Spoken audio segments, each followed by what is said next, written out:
High, আমি Priyanka's cooking passion চ্যানেলে আপনাদের সবাইকে স্বাগত।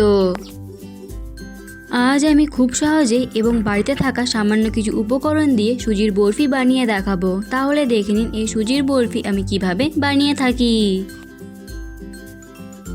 কড়াইয়ে দিয়ে দিয়েছি তেল গরম হলে দিয়ে দিচ্ছি 2 চামচ বেসন। এবার ভালো করে তেলের সাথে বেসনটাকে মিশিয়ে নেব। বেসনটাকে ভালোভাবে তেলের সাথে মিশিয়ে নিয়েছি। এবার দিয়ে দিচ্ছি 1 কাপ সুজি। এবার সুজিটাকে একটু ভেজে নেব।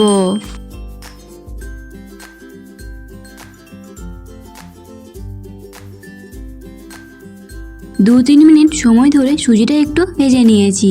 এবার এর মধ্যে অল্প অল্প দুধ দেব আর সুজির সাথে ভালোভাবে মিশিয়ে নেব।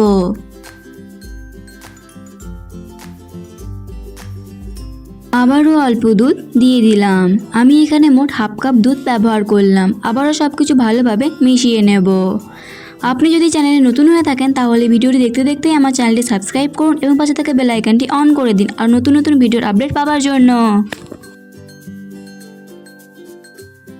এবার গ্যাসটা বন্ধ করে দিয়ে সুজিটা ভালোভাবে ঠান্ডা করে নেব। সুজিগুলো এখন সম্পূর্ণ ঠান্ডা হয়ে গেছে। এবার এর মধ্যে দিয়ে দিচ্ছি 2 চামচ গুঁড়ো দুধ। সুজিগুলো কিন্তু সম্পূর্ণ ঠান্ডা হয়ে যাওয়ার পরেই গুঁড়ো দুধটা দিতে হবে, নয়তো টালা পাকিয়ে যাবে। এবার সব কিছু ভালোভাবে মিশিয়ে নিচ্ছি।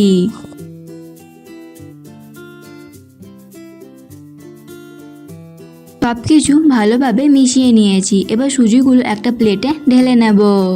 এবার চিনি শিরা বানাবো, তার জন্য কড়াই চাপিয়ে দিয়েছি। কড়াইয়ের মধ্যে দিয়ে দিচ্ছি 1 কাপ জল আর 1 কাপ চিনি। এবার গ্যাসের ফ্লেমটাকে হাইতে রেখে এটা ভালোভাবে ফুটিয়ে নেব যতক্ষণ না চিনিগুলো সম্পূর্ণ গলে যাচ্ছে। এখন চিনিগুলো সম্পূর্ণ গলে গেছে। এই শিরাটার মধ্যে কোনো রকম 1 তার বা 2 তার তৈরি করার দরকার নেই। এবার এর মধ্যে দিয়ে দিচ্ছি আগে থেকে ভেজে রাখা সুজিগুলো। তবে এই সময় গ্যাসের ফ্লেমটাকে মিডিয়ামে রাখতে হবে।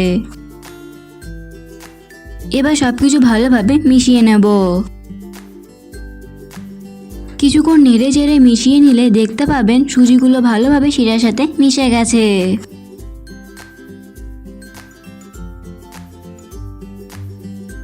এবার মিশ্রণটা অনবরত নাড়াচাড়া করতে হবে যতক্ষণ না মিশ্রণটা একটা ডোতে পরিণত হচ্ছে। প্রায় 4 মিনিট রান্না করার পর এখন মিশ্রণটা ডোতে পরিণত হয়ে গেছে। এবার গ্যাস অফ করে দিয়ে এটা নামিয়ে নেব। প্লেটের মধ্যে আমি আগে থেকে তেল লাগিয়ে নিয়েছি।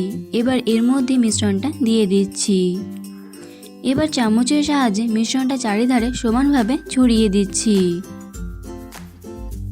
মিশ্রণটা চারিপাশে সমানভাবে ছড়িয়ে দেওয়ার পর আমি ওপর থেকে দিয়ে দিচ্ছি কিছু কিশমিশ কুচি এবং কাজু বাদাম কুচি। আপনারা এখানে নিজেদের পছন্দ মতন বাদাম দিতে পারেন, আবার নাও দিতে পারেন। এবার চামচের সাহায্যে একটু চেপে চেপে চারিপাশে বাদাম কুচিগুলোকে ভালোভাবে বসিয়ে দিচ্ছি।